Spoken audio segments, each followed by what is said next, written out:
Assalamualaikum warahmatullahi wabarakatuh. Selamat datang di Seduh Kisah. Tempatnya kita menyeduh sebuah kisah-kisah apapun. Dan disinilah tepatnya teman-teman, kisahnya kita dengarkan. Dan masih banyak yang bisa kita ambil dari channel ini. Dan hari ini saya berjumpa dengan kawan saya, Bang Oki. Ya, Oki 14. Oki 14. Dan kita akan berbicara masalah kriteria jodoh atau kriteria kriteria laki-laki yang didamkan wanita. Betul. Lebih tepatnya kriteria yang disukai oleh wanita. Ya, kriteria laki-laki yang disukai sama wanita itu apa aja sih? Bagaimana dan bagaimana caranya kita menjadi kriteria tersebut? Hal yang mudah itu sebenarnya. Iya, dan itu apa namanya? Ini cocok banget nih buat teman-teman yang merasa seorang laki-laki atau perempuan yang punya teman laki-laki yang ingin mendapatkan jodoh yang segera disukai sama perempuan, maka tonton video ini sampai habis. Nah, oke Bang Oki, langsung aja ya. Boleh. Itu kriterianya gimana? Kriteria laki-laki yang disukai oleh wanita atau wanita menyukai laki-laki. Ya. Itu ada 3 kriterianya. Yang pertama, laki-laki yang mapan atau punya uang, punya kemapanan atau punya uang. Biasanya wanita ya, itu dikenal dengan materialistis ya.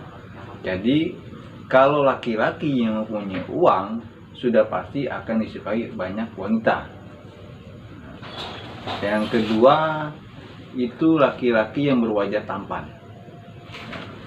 Seperti ya, kita nggak usah munafik lah ya. Biasanya viral yang sekarang adalah laki-laki yang berwajah Korean. Ya. K-pop ya. K-pop ya. Kalau sini K-pop ya. K-pop. Ya. Laki-laki yang berwajah oriental K-pop sekarang lebih digandrungi oleh wanita. Dan yang ketiga ada laki-laki yang mempunyai jiwa humoris.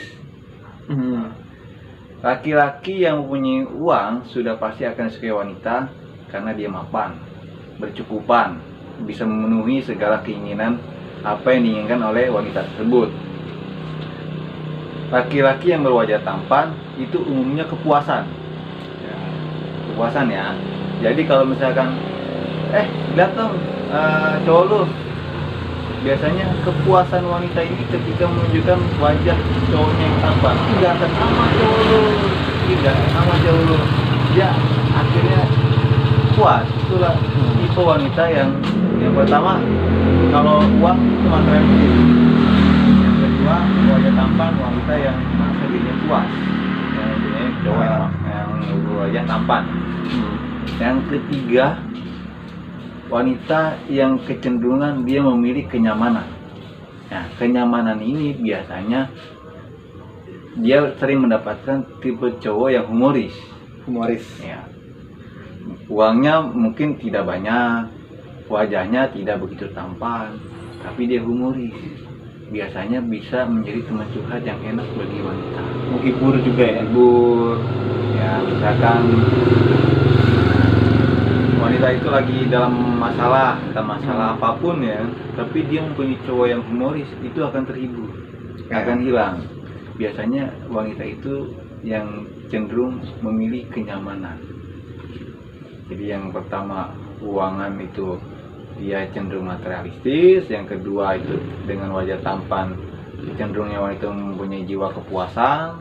Yang ketiga, wanita yang dengan tipikal kenyamanan. Ya, itu laki-laki yang 3 kriteria itulah yang akan dipilih sama wanita. Nah, terus yang humoris nih, humoris itu bukan berarti kita ngelawak, itu gila, bukan. Itu maksudnya gimana? Ya, humoris begini, misalkan dia bisa menempatkan posisi momen. Ya, misalkan dia ngajak jalan, ya kan? Sering bersenda gurau, sering ibaratnya suasananya hidup dengan hiburan. Kalau humor itu suasananya hidup dengan hiburan. Nah, jadi kalau wanita pengen memilih nyaman, carilah pria yang humoris karena biasanya hidup dengan hiburan. Jadi kalau saat ini dia lagi ada trouble masalah entah dengan temannya ya kan atau sahabat karibnya, ketika dia mendapatkan cowok yang humoris, biasanya cowok humoris ini akan menghibur dengan candaan, dengan tukar pikiran, pola pikir yang ibaratnya yang tidak terlalu kaku lah dalam jalani proses hidup.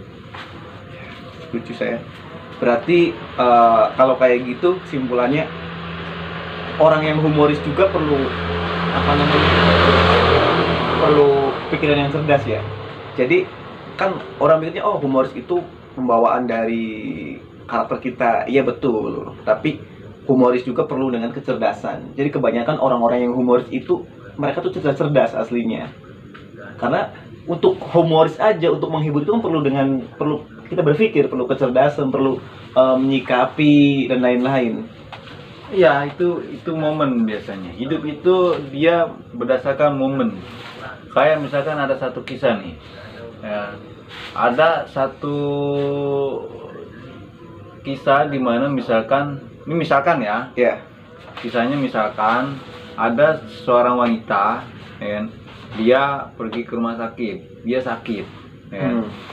Lalu dia meminta cowoknya untuk cari cewek yang lain karena dia sedang sakit atau dia tidak mau terganggu cowoknya karena kesehatan dia, misalkan gitu kan.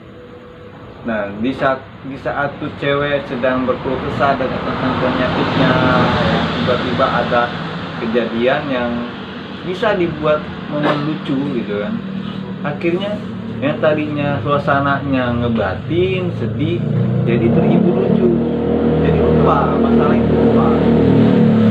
Contoh, tadinya sedih, ya. Tiba-tiba ada pengamen. Pengamennya lucu misalkan. Sebelum nyanyi pembukaannya lucu misalkan. Permisi, kan permisi pakai S. Ya, karena tuh pengamen pakai Z, jadi kan permisi, ya kan. Ya tadinya suasananya ngebatin, cowoknya kok dia bukan pakai S malah pakai permisi, kan? Iya. Tapi artinya bisa memanfaatkan momen. Iya. Ya terus oke, teman-teman. Jadi tadi itu tingkatan-tingkatan atau beberapa kriteria yang disukai perempuan. Jadi ada mapan, keuangan, ya, good looking, ketampanan, betul. Terus humoris. Tiga itu ya. Tiga. Nah 3 itu. Nah adapun kriteria yang lain itu juga banyak. Cuman dasarnya itu ada 3, ya. Dan teman-teman juga harus belajar yang 3 itu biar itu ada di dalam diri kita. Kalau misalkan kita nggak mampu kaya, ya udah kita berusaha untuk kaya. Kalau misalnya kita tidak mampu kaya nih, kita berusaha untuk kaya apa? Agar kita disukai sama perempuan, sama wanita atau wanita yang kita sukai. Iya, kalau misalkan kita nggak good looking, nih ini yang sulit nih. Nah kalau nggak good looking, ya yang penting kita rapi, terus karena good looking itu kan bukan berarti tampan atau tidaknya. Good looking itu kan kayak misalnya kita berpakaian rapi, terus tampil menyesuaikan zamannya, tampil muda, itu kan termasuk juga good looking ya. Ingat ya, kekayaan itu bisa dicari, humor itu bisa dipelajari, tapi good looking itu udah kodrat. Udah kodrat, jadi jangan memaksakan, ya kan? Oke. Ini sangat sakit sekali buat saya. tapi jangan nyerah teman-teman. Artinya kalau misalkan kamu nih nggak good looking, berarti kamu harus bisa dapat kriteria yang 2 itu ya, humoris sama mapan. Tuh. Udah nggak good looking, nggak mapan, nggak humoris, mau jadi apa? Nah biasanya tipe cowok yang tidak mempunyai kriteria itu dia hanya pasrah terhadap hidupnya. betul. Kasian banget ya. Ya, jadi gini, bagi saya seorang cowok itu pasti ada jodohnya. Pasti. Ya, pasti ada jodohnya, nggak usah khawatir. Yang wanita pasti akan suka. Ya, tapi kita juga jangan pasrah. Ya, dalam artian gue udah nggak kaya, gue udah nggak tampan, gue udah nggak humoris, gue dapetin cewek misalkan, udah punya cewek ya. Iya. Gue udah punya cewek, gue diputusin, gue nangis, ya kan? Ingat, ya kan? Kalau cowok diputusin nangis, ketahuilah, dia itu pasrah dengan hidupnya. Artinya apa? Dan dia berpikiran kalau hanya cewek itulah yang bisa menerima dia apa adanya. Itu enggak, itu salah. Setuju. Jadi kalau kita diputusin atau kita ibaratnya putus hubungan dengan seseorang, jangan berlarut-larut. Ya, betul. Karena artinya begini, kalau bagi saya, jika kita ditolak sama perempuan atau kita putus terhadap perempuan, artinya Tuhan itu sedang memberikan kita kesempatan untuk mendapatkan yang lebih baik. Nah, jadi buat teman-teman nih, kalau misalkan diputus sama cewek gitu, nggak usah ngeluh, nggak usah apalagi nangis. Ya Allah. Ini jadi begini ya. Itu tadi kita kan pembahasan tiga kriteria. Iya. Sebenarnya kita punya salah satu di antara ketiga itu, dan itu bagi saya udah anugerah. Kita punya dua di antara tiga, itu juga namanya anugerah. Ya. Kita punya ketiganya, sebenarnya bagi saya itu musibah. Apa musibah? Kenapa tuh? Karena makin banyak godaan sebenarnya. Makin banyak godaan. Tapi enggak juga. Jodoh itu, ya kan, kalau kita punya ketiganya atau punya salah satu di antara itu, atau punya dua di antara ketiganya, jodoh itu tidak jauh dari ruang lingkup kita. Jadi tidak jauh dari ruang lingkup yang kita jalani sehari-hari. Ya, sempit ya. Ya, dunia itu kalau bahasa Betawinya, dunia itu tak selebar daun kelor. Oh, berarti Bang Oki orang Betawi ya? Betawi saya. Ayo teman-teman, ini Bang Oki kawan saya yang dari Betawi asli. Jadi hari ini kita sedang berbicara dengan perspektif orang Betawi. Tapi ini bukan berarti kita ke satu sisi ya. Ini hanya pandangan. Nah terus begini Bang, kan ketika kita sudah mempunyai ketiga itu, tapi bukan berarti kita tidak mempelajari hal-hal baru. Kayak misalkan nih, perempuan itu, saya pernah membaca buku ya, perempuan itu yang 80% itu ada di pendengaran. Makanya kenapa sih banyak perempuan yang mudah hanyut dengan perkataan laki-laki? Nah itu karena saya pernah membaca bahwa perempuan itu 80% di pendengaran. Artinya buat teman-teman yang pintar, yang pandai berbicara itu bukan berarti kita berpuisi, bersyair, bikin pantun dan lain-lain. Artinya kita bisa meyakinkan perempuan, terus ya, kita podcast pinggir jalan, jadi kadang nanti saya berhenti ya. Nah jadi berpikir dewasa, terus sudut pandang kita luas. Nah itu perempuan itu akan suka. Nah jadi buat teman-teman laki-laki nih ya, coba deh untuk bisa berbicara dengan tertata, tidak gugup bicaranya, enak, terus bahasanya juga lebih sopan, terus dari intonasi, terus suara yang kita ucapkan juga harus mendalam. Itu biasanya perempuan tuh suka banget. Makanya kenapa saya juga pernah baca, Oke, laki-laki yang suaranya bagus, tanda kutip ganteng juga ya, itu punya kemungkinan dia tuh suka selingkuh. Maksudnya banyak cabangnya, karena dia tuh pinter banget membius perempuan. Jadi begini, sebenarnya Gimana? Kalau saya tarik dari kesimpulan dari Martasori, wanita itu 80%-nya pendengaran. Simpelnya kalau bagi saya wanita itu gampang digombalin. Gampang digombalin. Iya. Meskipun mereka bilang, aku mah nggak suka gombalin. Pada kayak gitu ya. Apaan sih lu? Apa? Aku mah nggak suka ya digombalin. Bukan nggak suka digombalin, lu digombalin sama orang yang kamu nggak suka. Mungkin gitu ya bang ya. Lanjut bang. Jadi gini, kita kan bicara 3 kriteria ya. Ya. 3 kriteria. Kita bicara 3 kriteria. Ya. Oke lah. Ya. Yang pertama tadi kita adalah cowok yang mapan, punya keuangan.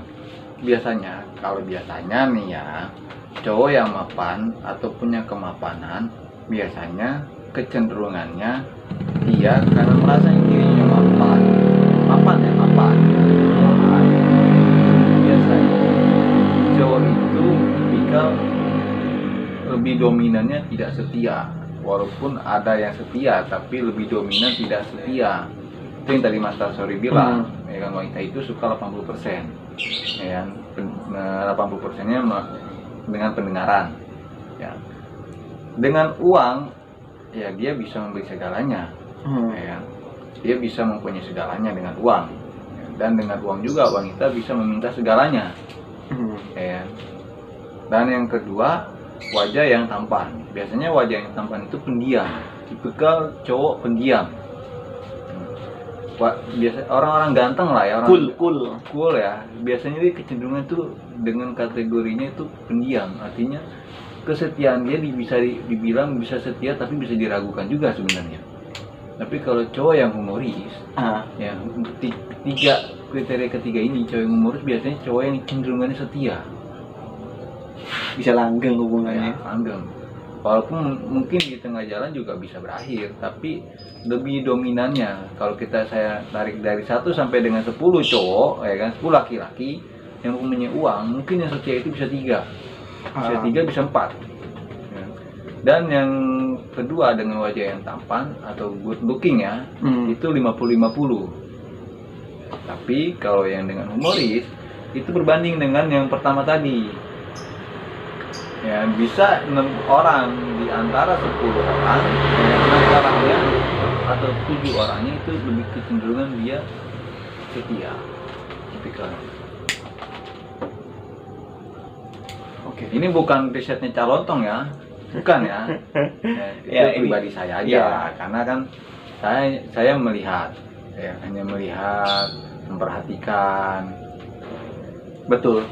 Dan teman-teman juga nanti kan punya kedaulatan, punya hak mana nanti pembicaraan diskusi kita yang kalian ambil atau Anda ambil dan mana yang Anda buang.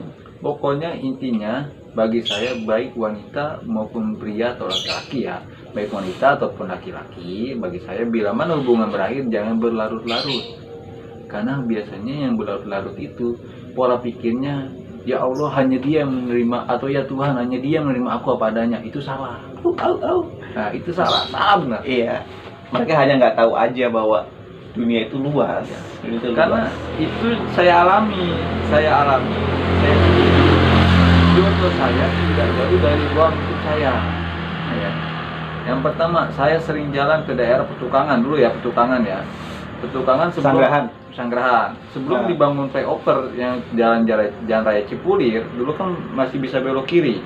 Karena sekarang sudah dibangun flyover jalan tol, harus putar balik. Nah, kita di kolong tol tuh. Nah, ketika saya putar balik nganter istri saya ke rumah, masih pacaran, ketika putar balik, ya kan,